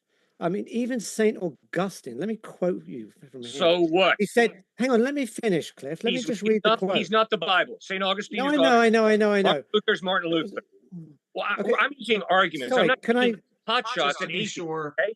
I'm listening to arguments and then responding. Please do the same. Just Well, let's in the same. We'll give about maybe 2 minutes to Phil. I promise we'll come right back. Okay. So there's good reasons to think that the ancient people believed that the sky was solid. All right. Yes. The quote from Augustine, I'll read it anyway. I know you don't care, but he said, "Bear in mind, the term the firmament does not compel us to imagine a stationary heaven. We may understand this name as given to indicate not that it is motionless, but that it is solid, and it constitutes an impassable boundary between the waters above and the waters below." Now, it's very interesting that he references Augustine, because Augustine, while he did speculate on such things, was also very clear that science understood properly, or natural philosophy as he would have called it, understood properly, cannot contradict the word of God. Simply cannot. God is not going to lie to us in natural philosophy, and he's not going to lie to us in his word. We must have misunderstood one or the other. But he was quoted by Galileo over 1,000 years later, because Galileo wanted to say, I'm in the tradition of Augustine, who says, look, if it's true, it's not contradicting the Bible. We've either misunderstood the science or we've misunderstood the Bible, but there is no contradiction here. Interestingly, Augustine was adamant that Christians not speak outside of their area of expertise, especially when it comes to natural philosophy. He said we must be on our guard against giving interpretations which are hazardous or opposed to science, and so exposing the word of God to the ridicule of unbelievers. Augustine, talking about the firmament, was actually trying to say things that were credible in his day in scientific terms. Now, Phil finds Genesis 1 incredible. He also finds the Ptolemaic system incredible. And of course, everybody who's a modern astronomer thinks that the Ptolemaic system that Augustine was kind of working with was wrong, foundationally wrong, really, really wrong, ridiculously wrong. But the Ptolemaic system is wrong because we know better scientifically. And what Augustine was doing was actually trying to be credible within his own scientific system. And the judgment of 1,600 years later is that, well, that was a foolish system. But what's to say that the system that we now think is so credible is not going to look foolish in just a couple of hundred years' time? Of course it will look foolish. In just the same way that we look back at older theories of the world with a risible smile and we think, how ridiculous, who believed this stuff? Well, everybody believed that stuff back then. The firmament is just one more example of the kind of science that was the cutting edge of natural philosophy back in its day. And of course, it doesn't seem so now, but neither will the scientific theories of 2024 seem cutting edge. They will seem laughable by the lights of our children and grandchildren. So that's just on the firmament point and the Augustine point. But the conversation develops, and here's where we get to. I think that is scarily intellectually dishonest. There's absolutely no description of the process that God used to create. And just because Galileo contradicted the accepted Roman Catholic understanding that the Earth was the center of the solar system tells you nothing about what the Bible says. It was a contradiction of how the Catholic Church interpreted the Bible and how Galileo did good science. And Galileo did a tremendous job in science and in interpreting the Bible. Galileo said, the Bible does not tell us how the heavens go. The Bible does tell us how to go to heaven. And you are mixing areas of knowledge. Science is not in the Bible. And just because Sumerian and Babylonian cultures believed in a steel dome, and just because a lot of the Jewish rabbis believed in a steel dome, does not mean that the Bible is teaching that there is a steel dome over the earth. That is so dishonest, it's scary. I wouldn't say it's dishonest. I wouldn't say it's scary. That is... It's not steel. It's not... the point is that it says so. I agree. The fact... No, it doesn't say that. It does. It absolutely Then show me where it does. says that. It is not saying that. That is your interpretation, and it's a false interpretation. It's adding where the text is silent, and that's intellectually dishonest. What we do with the understanding of a firmament is up for grabs, but I don't think getting angry at Phil for citing the history of tradition about the firmament is particularly fruitful. But anyway, we continue.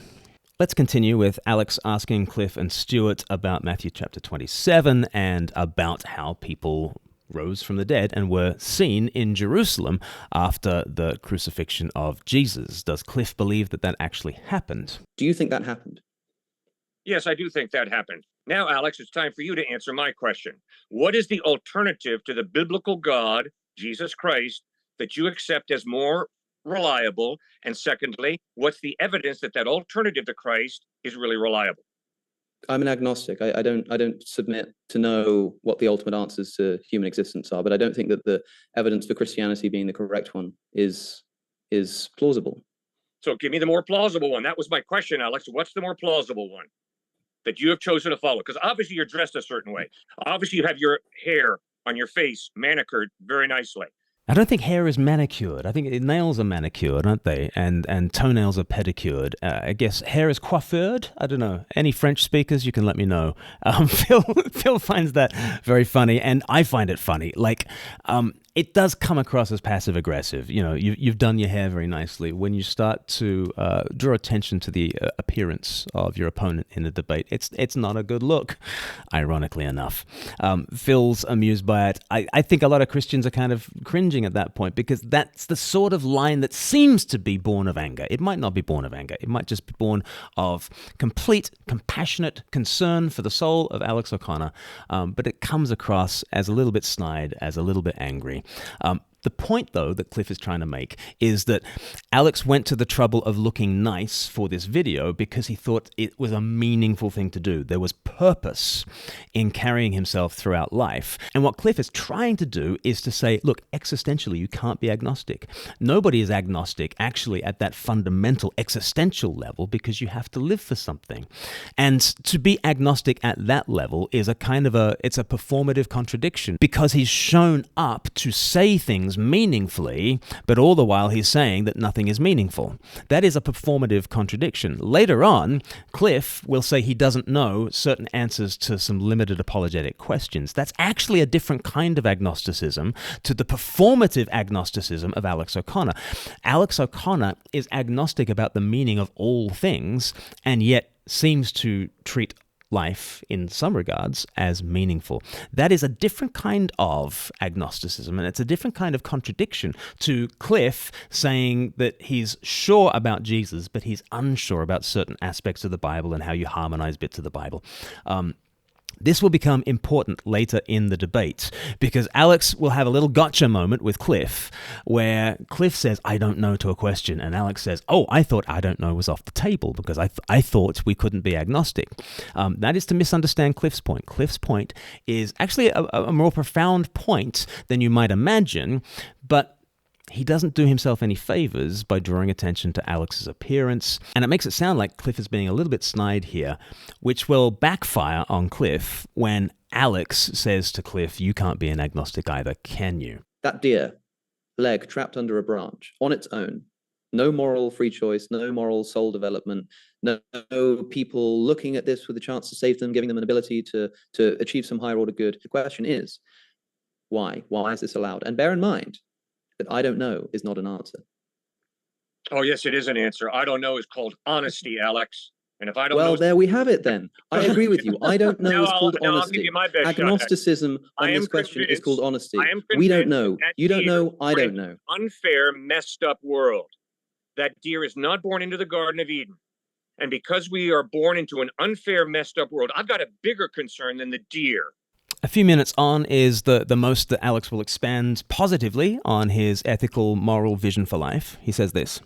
When it comes to ethical decision, for example, it's well known that amongst my followers that I'm an ethical emotivist. I'm not attached to that position particularly strongly, but it seems to make sense of the way that I interact with the world and the way that I see people doing ethics. I think that ethical propositions are expressions of emotion, and that's kind of the end of it. Now, I could be wrong about that. And you might think that that has disastrous societal consequences, but to imply that it's impossible to adopt that position, to imply that it's impossible to say, I don't know if there is a God or not, I just think is unintelligible, because I do it. Lots of people do it.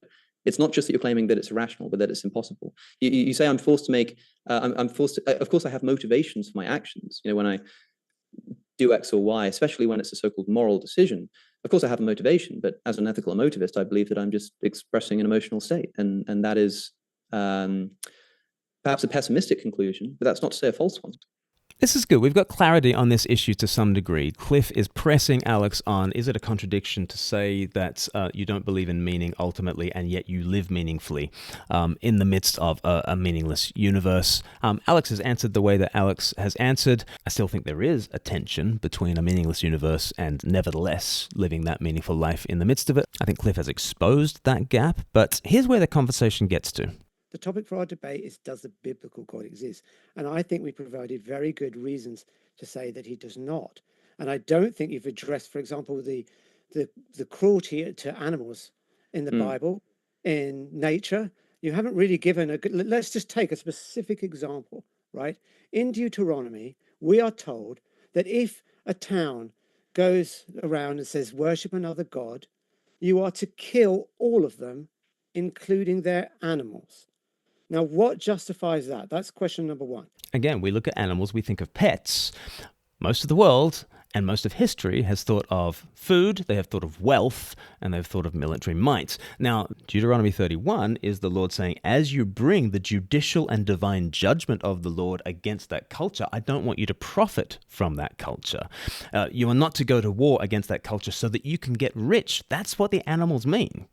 The animals are not fluffy kittens and puppies, and God is not really pleased with torturing animals, and God is not asking people to torture animals. What he's saying is, don't get rich off this divine judgment, this fearful judgment that I'm bringing on the other nations. I refuse to make you rich out of my judgment. Here's how Stuart answers some of that Deuteronomy 31 issue. Alex said the Bible doesn't talk about animals in heaven. Well, clearly it states that the lion will lay down with the lamb in heaven.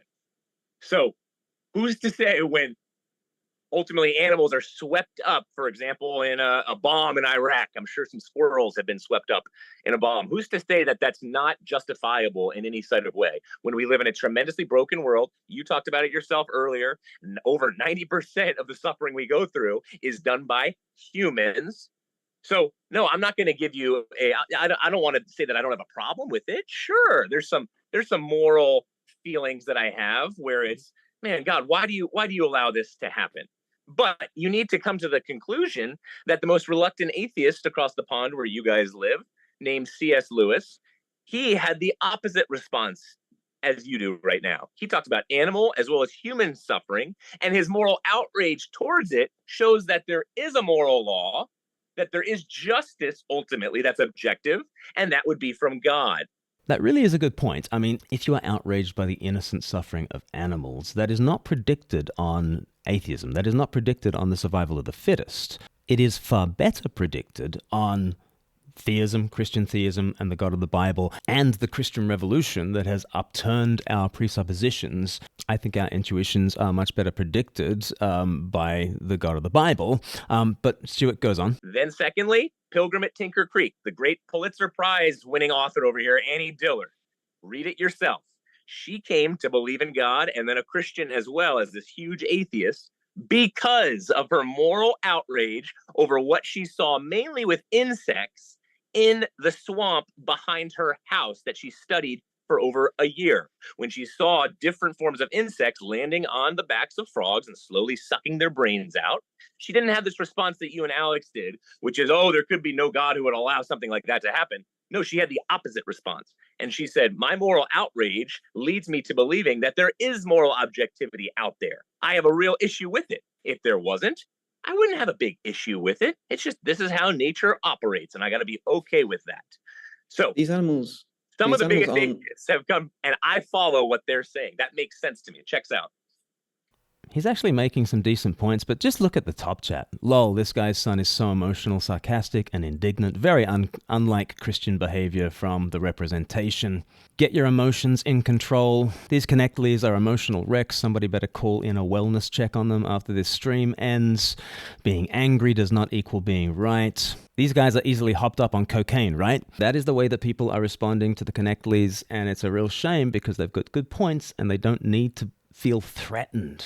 Look at more of the top chat. Are they on drugs? They seem like they might be on drugs, or maybe they should be on drugs. Okay. It's not going well from that point of view. But let's keep going in the debate. These animals are not swept up like you described with those squirrels. These animals are killed on the command of God. And as you know, we discussed this at some length in our last conversation in 1 Samuel 15.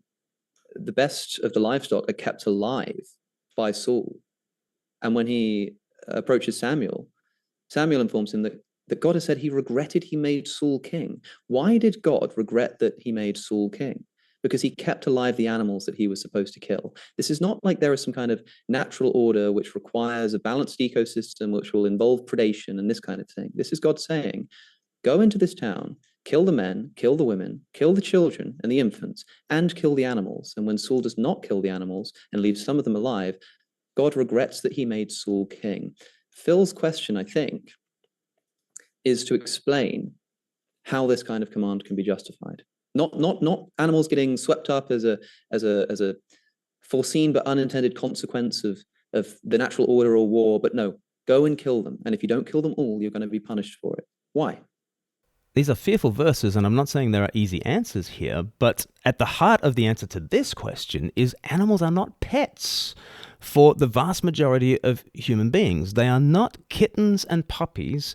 Animals in this setting are wealth, and the Lord, in bringing about his fearful judgment, refuses to enrich Saul when he brings about the justice of the Lord on those other nations. He insists that the Israelites not enrich themselves when they are bringing the justice of the Lord, because they are no better than those who they are actually judging. And this is a judgment situation, not a plundering situation. Like I say, this does not answer every question that people have about Joshua or about 1 Samuel, but none of this has anything to do with God likes torturing animals or the Israelites like torturing animals. It also goes to show how our moral sensibilities are so different from those of 3,000 years ago and 3,000 miles away. And if you're going to be an emotivist, and you're trying to get your moral intuitions from 2024 to be calibrated to the moral intuitions of a traditional society in the Middle East 3,000 years ago, I mean, that is a translation issue that is almost insuperable. But I don't think at the end of the day that Alex and Phil's biggest problems about Deuteronomy 31 or about 1 Samuel 15 or about the book of Joshua, I don't think their biggest problems are about the animals. I think probably their biggest problems are about the judgment of God on the 7 nations of Canaan in the book of Joshua or on the Amalekites in 1 Samuel 15. And I completely understand that. It is a fearful judgment that God brings as a portent of the justice that will happen when Christ returns to judge the living and the dead. And everything in us reacts against that reality, and we want to shut our ears to it, we want to close our eyes to it, we want to carry on as though there is no God of justice. And yet God has woven death into our lives as his just means of bringing us from this life and before the judgment seat of Christ. And God has done that, and God is doing that, and God will do that. And there will come a day when he will judge the living and the dead. And no one can run, and no one can hide. And this is the God of the Bible. The God of the Bible is not an omnibenevolent construct that we've kind of pieced together from some post-Christian sensibilities. The God of the Bible, which is the topic of this debate, is the God who will judge every single person on planet Earth. And not only is that the right thing for God to do, that is the very standard of righteousness. The just thing in the world is that God will judge the living and the dead. Now, there were some limited expressions of that global judgment. Israel bringing about the fearful judgment of the Canaanites through the sword in the book of Joshua. That is a portent of the true Joshua, Jesus Christ, cleansing the land and bringing in his reign of righteousness. We resist and diminish and deny and distract ourselves from that fearful reality. But the book of Joshua and 1 Samuel 15 are in the Bible to say that there is a God of justice, and every single one of us will face that God of justice. What's interesting is that those texts go out of their way to describe how the Israelites themselves are unworthy judges, even though they're being used by the Lord for this divine justice and for this portent of the final day. They themselves are weak, they themselves are compromised, they themselves are not the righteous judge. And the whole book of Joshua is this subversion of what warfare actually looks like. Here is this army, this bedraggled mob of refugees coming up out of Egypt, this slave nation. The first thing they're told to do in Joshua is to circumcise themselves. All these adult men are to circumcise themselves. They are hamstringing themselves, just as they will hamstring their horses as well. They will go into battle armed with pieces of temple furniture and horns and musical instruments like that. They are a ridiculous and sinful David going up against Goliath, but the Lord will use them to bring about his own justice in that limited, unrepeatable expression of what is coming to the whole world. What is coming to the whole world is a fearful day of anger. God is angry at the world. And we know that God is angry at the world because we are dying. 170,000 people per day are dying.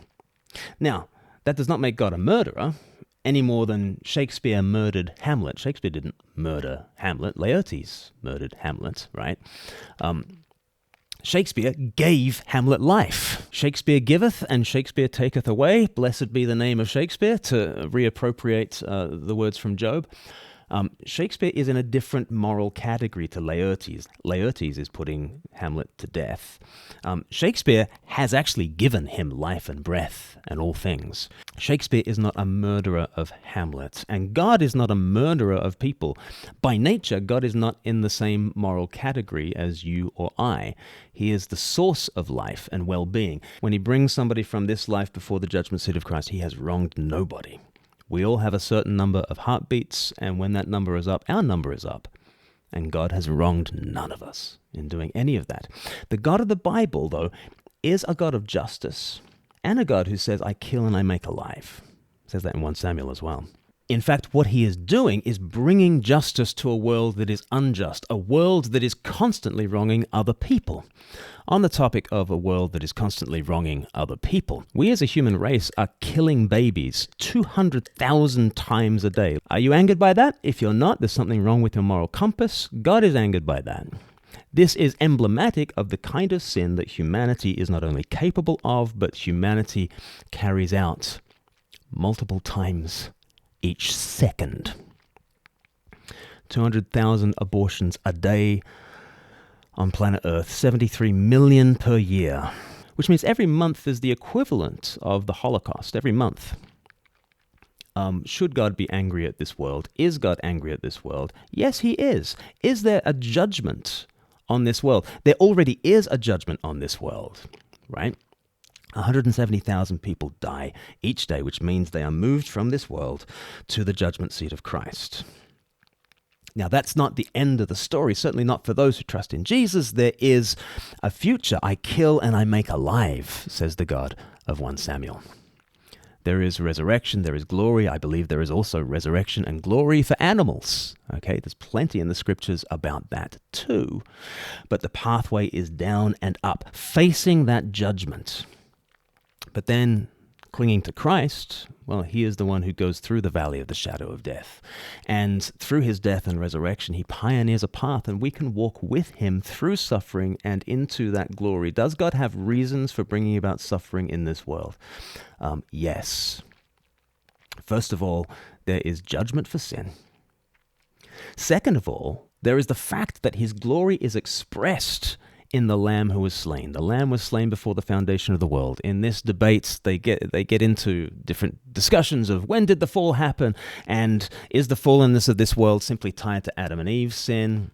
Stuart and Cliffe want to say, but there perhaps was an angelic fall before Adam and Eve's sin, and therefore that fall explains animal suffering that might have happened before humanity fell, and they get into that conversation. I mean, I don't think that actually the when of the fall matters very much to Alex and Phil. Even if you say that there was a fall right from the beginning and that whatever animal suffering there might have been pre-Adam was because of an angelic fall, I don't think that cuts the mustard with them anyway, because they don't see a connection between humanity and the rest of the world, or between spiritual reality and the rest of the world. I would go right back to Revelation 13, verse 8. The Lamb is slain from the foundation of the world. The compassion that defines who God is love, but that compassion runs crimson with the blood of Jesus. It is a blood-earnest compassion. It is a death and resurrection kind of a compassion, and it entails suffering, whether we like it or not, and we don't like it. But then we look out at a world and we see suffering, and we see people trying to live meaningfully with suffering and navigate the valley of the shadow with some kind of hope. And that is precisely what we would expect if the God of the Bible is true. And I think the God of the Bible is true. So where have we gotten to? We've talked about heavy things. We've talked about death and sorrow and suffering and judgment. How should we round things out? Well, you can go and watch the Modern Day Debate video for yourself and check it all out. But where I come to as a Christian is this. The biblical God is a very serious God. He is a God of omnibenevolence, but that benevolence is not to be judged by the sensibilities of modern 21st century Westerners. We all, Christian or non-Christian, have the sensibilities that have been attuned by our modern prosperity, by our modern Christian and post-Christian sensibilities, by a thousand factors that really were not at play when the scriptures were written. Whether we're Christians or not, all our sensibilities, all our intuitions, all our sentiments have been formed by a culture that is incredibly romanticized and individualized, that is incredibly prosperous, that is incredibly entitled. We are living at peace, largely, if you're in the Anglophone world right now. Humanity has never had it better, but it also means we have intuitions that are soft and that are ready to be hacked by anyone who will claim compassion as the foundation for their cause. But there are 1,000 ways to claim compassion and actually be cruel. And for our modern sensibilities, there are many ways that look cruel but are in fact compassionate. And if you are an emotivist, I'm not sure that you can come back at that. You might have a strong intuition that Bambi, trapped in a forest, about to be preyed upon or die in a fire, that is such a catastrophe that it does not justify existence itself. You might have that moral intuition, but I put it to you that if you're having that moral intuition, that says more about you than it does about reality. That says more about the cultural moment that you live in and the prosperity that you've enjoyed. It says more about your psychological state than it does about theodicy. I also put it to you that if you constantly look only at the suffering of this world, you will inevitably become nihilistic and misanthropic. Inevitably. I was a little bit disturbed at a very recent video in which Alex was on a panel. There was Rowan Williams there, Elizabeth Oldfield, Philip Goff, and they were talking about this issue of theodicy. And actually, Alex seems to have a lot of time for the teachings of David Benatar, an anti-natalist. Here's what Alex said. I think people are generally very sort of overestimate the extent to which their lives are going well. There's actually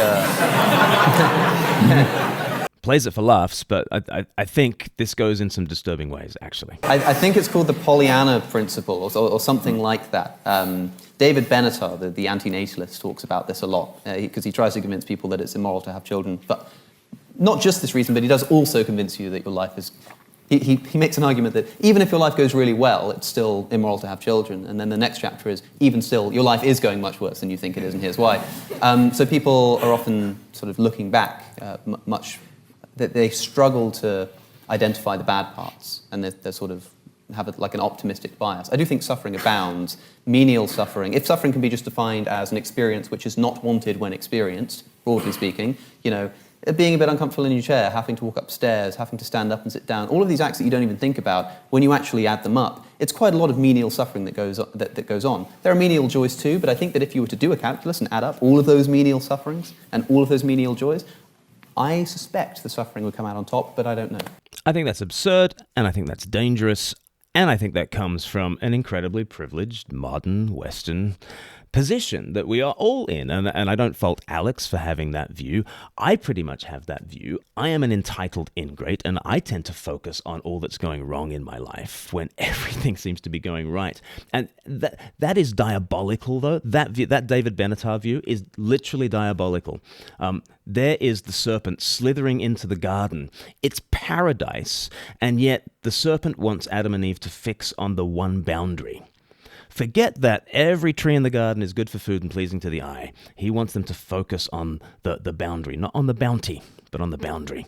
It is a diabolical ploy to think about all the ways in which reality is constrained and I need this other thing, this forbidden thing, and I'm not getting what I'm entitled to, and how dare reality hold back from me my dearest wishes. That honestly, that is at the heart of the David Benatar philosophy. It's at the heart of antinatalism. It is a hop, skip, and a jump away from suicidality. It genuinely is. It is a misanthropic position. It is a nihilistic position. And it's an incredibly located cultural phenomenon. And in the form that we think about it, the problem of evil is only about 300 years old. I mean, the earthquake in Lisbon was 1755, and Voltaire sort of rails against it with Enlightenment rage. But this is also the time when we're becoming post-Christian and we're becoming a heck of a lot richer, and we start to expect better standards of life than our ancestors had experienced. And even though standards of living are going up and up and up and up, our experience of life is that we are more and more and more disappointed, which should make us at least slightly suspicious of our modern sensibilities and our ability to adjudicate between suffering and not. And the majority of the world thinks that there is something valuable about life in and of itself, and that there can be meaningful suffering, purposeful suffering, that is not to be focused on, but that is to be endured, and to let that suffering form us and shape us morally in terms of our virtue. This is the way that people down through the ages have thought about suffering. They have not focused on Bambi in the fire, or puppies and kittens who didn't make it onto the ark. The great majority of people have taken in their stride the fact that there is catastrophe and suffering. And if you thought that the God of the Bible meant omnibenevolence that beams you up from that suffering, I'm afraid you have not read the Bible. The Lamb was slain from the foundation of the world. I keep returning to that verse, Revelation 13:8, because it kind of sidesteps the whole issue of when was the fall, and when did animal suffering happen, before the human fall, after the human fall. I think it's very important theologically that man's fall is at the heart of the suffering of this world. It is very important that man's fall determines this suffering world, because Christmas comes and Christ becomes man to raise us up. And unless man is at the heart of the problem, I think the man, Christ Jesus, is not going to be at the heart of the solution. So theologically, it's important that man's fall is at the heart of the fall of all things. I think that's very true. But even if you put animal suffering after man's fall, that's not going to really connect with Alex and Phil, because they're going to simply say, well, why does man's fall have any connection to animals and earthquakes and the created order? In the Bible, they're connected because man is the great high priest, and what happens to man is what happens to the world. Adam is earth man, made from the dust to be the great high priest with the animals under him and the created order under him. And there is a very anthropocentric theology in the Bible. With Phil and Alex, that's a longer conversation. But I've wanted to sidestep the issue of does animal suffering happen before or after man's fall, because I don't think it would convince Phil or Alex either way. But I also think there is a deeper truth that the Lamb was slain from the foundation of the world. David Ferguson, the Edinburgh theologian, said, "The reason the world was made was so that the Son of God might be born." Let's finish on this Christmas note. The reason the world was made was so that the Son of God might be born. Whatever it is that is conditioning God's choices for the fine-tuning of the cosmos, it is for Christmas morning, and then Christmas morning leads to Good Friday, leads to Easter Sunday. God wants a world that he can enter and suffer with and suffer for and come out the other side and lead all creation in a parade of joy. This is God's intention through the valley of the shadow of death and up out the other side. And you might think it can't be worth it. How can it be worth Bambi and the fire? How can it be worth the kittens and the puppies who don't make it onto Noah's Ark? How can it be worth that? And again, the answer to that question is Jesus himself. I don't know. I can't do the calculus of whether pleasure outweighs suffering or suffering outweighs pleasure. I can't do it. Alex O'Connor can't do it. You can't do it. There's one person who's actually qualified to make that analysis and to figure out whether life is worth it given all the suffering. That one person is Jesus Christ. And in Hebrews chapter 12, it says, "For the joy set before him, Jesus endured the cross, scorning its shame." For the joy set before him. Jesus, you could put it this way, it's a very limited way of putting it, but Jesus was facing this dilemma. He doesn't face dilemmas in that way, but you can imagine the dilemma, can't you? The dilemma of, is the cross worth it? The cross where all the suffering of the world and of hell itself, the wrath of God, burns down on Jesus at a single point. Hell itself. Is it worth it? Is it worth all that hell for the joy set before Christ? And Jesus thought so. And Jesus endured the cross, scorning its shame. And if he can endure that suffering and thinks that the beauty of life and the glory of the future is worth it, it's worth even that level of suffering. If he can make that calculation, then surely you and I can make that calculation. And Alex and Phil can make that calculation as well. It's worth it. This suffering is worth it. The God of the Bible explains a suffering world. It explains why we feel all this suffering as a fall from something that ought to have been so much better and that could be so much better. It explains why we are outraged at the suffering that we are outraged at, but it also explains why you can cling on to hope in the midst of the valley of the shadow of death, because Jesus Christ pioneers that path. He thought it was worth it. I can't do the calculations. You can't do the calculations. But I trust Jesus to have made those calculations. I put my hand into his hand, and he helps me through the valley and out the other side into resurrection glory. That'll do us for now. If you want to find out more about the Jesus story, you can go to 321course.com. We've got some new features on 321course.com. We've got a chat bot that will lead you through. His name is Pathfinder. There's also a church finder so that you can find out a church that is running 321 nearby to you, and you can discover Jesus' vision for God, the world, and you. Why don't you go to 321course.com? And if you've got this far in the video, give the video a like. Please do share it around. Merry Christmas to everybody. Subscribe to the channel, and we'll see you on the next one. God bless.